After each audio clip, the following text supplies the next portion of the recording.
সুপ্রিয় দর্শক, এই মুহূর্তের সবথেকে বড় খবর। দর্শক, এবার লোকসভা নির্বাচনের পর তৃণমূল শিবিরে একেবারে বড় সড়ো ধাক্কা। এই প্রথম লোকসভা ভোটের পর তৃণমূল কংগ্রেসে এত বড় ধাক্কা। পদত্যাগ করলেন তৃণমূলের হেভিওয়েট সভাপতি এবং যোগ দিচ্ছেন বিজেপিতে। দর্শক, আপনারা সকলেই জানেন অনেক আগেই লোকসভা নির্বাচন শেষ হয়ে গিয়েছে। তৃতীয়বারের জন্য প্রধানমন্ত্রী পদে শপথ নিয়েছেন নরেন্দ্র মোদী। আর আপনারা জানেন নরেন্দ্র মোদী বাংলায় ভোট প্রচারে এসে একাধিক জায়গা থেকে দুর্নীতি ইস্যুতে কিন্তু সরব হয়েছেন। একাধিক প্রচার স্থল থেকে তিনি প্রচার করেছেন যে এই নির্বাচনে জেতার পর তৃতীয়বার প্রধানমন্ত্রী পদে শপথ গ্রহণের পর প্রধানমন্ত্রী নরেন্দ্র মোদীর প্রথম লক্ষ্য হবে দুর্নীতি দমন করা এবং শপথ গ্রহণের পর প্রথম 6 মাস তিনি একাধিক দুর্নীতি ইস্যুতে একেবারে জোরদার তদন্ত চালাবে, এমনটাই কিন্তু বলেছিলেন প্রধানমন্ত্রী নরেন্দ্র মোদী। আর এই আবহে আপনারা দেখেন বাংলায় শিক্ষক নিয়োগ দুর্নীতি থেকে শুরু করে রেশন দুর্নীতি, গরু পাচার মামলা, একাধিক মামলায় কিন্তু আবারও সক্রিয় হয়ে উঠেছে কেন্দ্রীয় তদন্তকারী সংস্থা ইডি এবং সিবিআই। আর আজকে ছিল লোকসভার প্রথম অধিবেশন। আপনারা সকলেই জানেন এই অধিবেশনে বিরোধী জোট ইন্ডিয়া যখন প্রধানমন্ত্রী নরেন্দ্র মোদীকে আক্রমণ করতে ব্যস্ত, তখন তাদের একেবারে ধুয়ে দিলেন প্রধানমন্ত্রী নরেন্দ্র মোদী। একেবারে ইন্ডিয়া জোটের আজকে পিন্ডি চটকে ঝেড়েছেন প্রধানমন্ত্রী নরেন্দ্র মোদী। আর দিল্লিতে এই নিয়ে যখন দিল্লির রাজনীতি একেবারে তোলপাড়, আর এই আবহে বাংলায় পদত্যাগ করলেন তৃণমূলের হেভিওয়েট সভাপতি, জানিয়ে চিন্তায় মুখ্যমন্ত্রী মমতা বন্দ্যোপাধ্যায়। এক কথায় বলতে গেলে রাজ্যের শাসক দল তৃণমূল কংগ্রেস। তো কী হয়েছে চলুন ডিটেলসে আজকের এই প্রতিবেদনে আপনাদেরকে জানাবো। দর্শক, খুবই গুরুত্বপূর্ণ প্রতিবেদন, আপনাদের সকলকে শেষ পর্যন্ত দেখার অনুরোধ রইল। দর্শক, আপনারা সকলেই জানেন কৃষ্ণনগর শহর বারবারই বিজেপির শক্ত ঘাঁটি। কৃষ্ণনগর যে মেন শহর সেটা কিন্তু বিজেপির শক্ত ঘাঁটি। লোকসভা নির্বাচনে মহুয়া মৈত্র জয়ী হলেও লোকসভা ভোটের ফলাফল সামনে আসতেই দেখা গেল কৃষ্ণনগর লোকসভার অন্তর্গত কৃষ্ণনগর পৌরসভার 25টি ওয়ার্ডের মধ্যে 24টিতেই জয়ী হয়েছে বিজেপি। অর্থাৎ রাজ্যের শাসক দল তৃণমূল কংগ্রেসের কিন্তু একেবারে ভরাডুবি হয়েছে এই শহরে। এই নিয়ে প্রবল চিন্তায় মুখ্যমন্ত্রী মমতা বন্দ্যোপাধ্যায়ের। এবার লোকসভা নির্বাচনে বাংলার মানচিত্রে অনেকেরই নজর ছিল এই কৃষ্ণনগর কেন্দ্রের দিকে। কারণ আপনারা জানেন এই কৃষ্ণনগর কেন্দ্রে প্রার্থী করা হয়েছিল তৃণমূলের সাংসদ মহুয়া মৈত্রকে, এবং জানেন তিনি কিন্তু একাধিক দুর্নীতি ইস্যুতে তার বিরুদ্ধেও কিন্তু সিবিআই তদন্ত চলছে। আর সেখানে একাধিক তৃণমূলের দাপুটে মহুয়া মৈত্র, অন্যদিকে বিজেপির রানিমার মুখোমুখির লড়াই, যদিও তা হাড্ডাহাড্ডি হয়নি।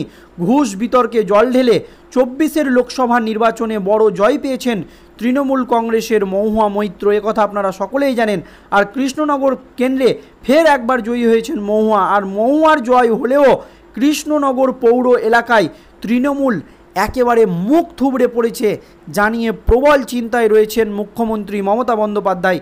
কী কারণে এইভাবে পিছিয়ে পড়ল বিজেপির কাছে, সেই কারণ বিশ্লেষণ করতে ময়না তদন্ত চালাচ্ছেন মুখ্যমন্ত্রী মমতা বন্দ্যোপাধ্যায়। এক কথায় বলতে গেলে তৃণমূল কংগ্রেস।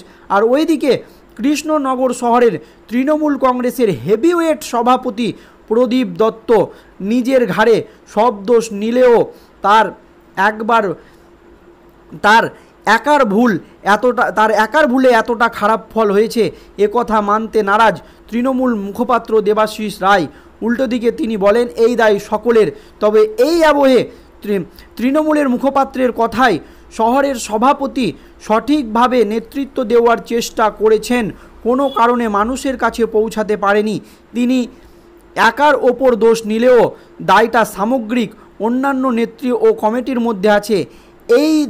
এই হারের দায় সকলেরই, এমনই কিন্তু জানানো হয়েছে। আর এই আবহে পদত্যাগ করলেন তৃণমূলের দাপুটে সভাপতি প্রদীপ দত্ত, জানিয়ে প্রবল চিন্তায় রাজ্যের শাসক দল তৃণমূল কংগ্রেস।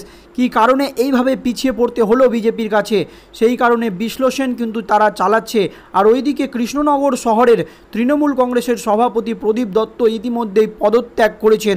অনেকেই মনে করছেন এই হেভিওয়েট তৃণমূল সভাপতি প্রদীপ দত্ত তিনি কিন্তু বিজেপিতে যোগ দিতে পারেন। তবে তৃণমূল মুখপাত্রের কথায় শহরের সভাপতি সঠিকভাবে নেতৃত্ব দেওয়ার চেষ্টা করেছেন, কোনো কারণে মানুষের কাছে পৌঁছাতে পারেনি। তিনি একার উপর দোষ নিলেও দায়টা সামগ্রিক বা অন্যান্য নেত্রীর কমিটি আছে, এই হারের দায় সকলেরই।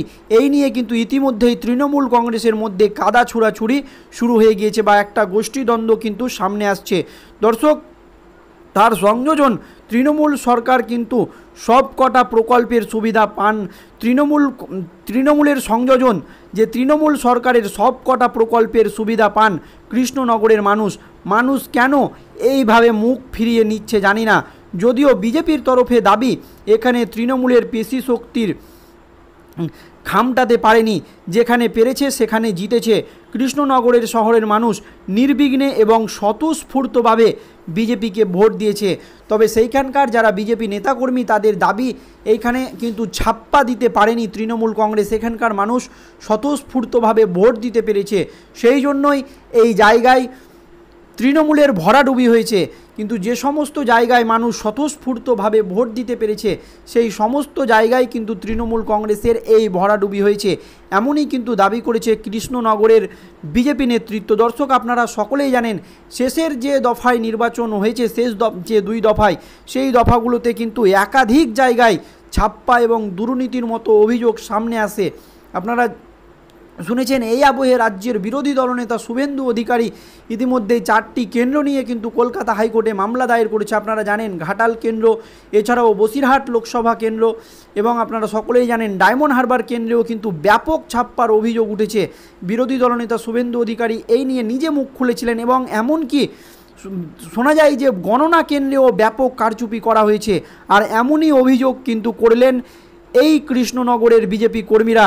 তারা পরিষ্কার জানিয়ে দিয়েছে যে তৃণমূল কংগ্রেস যেখানে ছাপ্পা দিতে পেরেছে সেখানেই তারা জয়ী হয়েছে, আর যেখানে মানুষ নির্বিঘ্নে ভোট দিয়েছে সেখানে কিন্তু তাদের হার হয়েছে।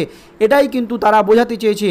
আর কৃষ্ণনগর লোকসভার কেন্দ্রে বিপুল ভোটে জয়ের পরও শহরের ফলাফল নিয়ে মাথায় হাত পড়েছে রাজ্যের শাসক দল তৃণমূল কংগ্রেসের।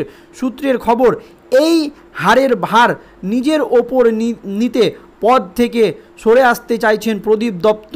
তিনি কিন্তু পদত্যাগ করতে চাইছেন বা ইতিমধ্যেই পদত্যাগ করে দিয়েছে, এমনও খবর আসছে। দর্শক, ইতিমধ্যেই তিনি জেলা সভাপতির কাছ থেকে পদত্যাগপত্র জমা দিয়েছেন বলে শোনা যাচ্ছে। ইতিমধ্যেই কিন্তু তিনি তৃণমূলের জেলা সভাপতিকে পদত্যাগপত্র জমা দিয়েছেন। অনেকেই মনে করছেন এই তৃণমূলের হেভিওয়েট নেতা বা তৃণমূল সভাপতি বিজেপিতে যোগ দিতে পারেন এবং এই নিয়ে কিন্তু শাসক দলের মাথা ব্যথার কারণ হয়ে দাঁড়িয়েছে যে কেন এইভাবে এত ভালো ফলাফল করার পরেও কেন হেভিওয়েট নেতারা তৃণমূল ছাড়ছে, জানিয়ে কিন্তু চিন্তায় রাজ্যের শাসক দল তৃণমূল কংগ্রেস। ধন্যবাদ দর্শক।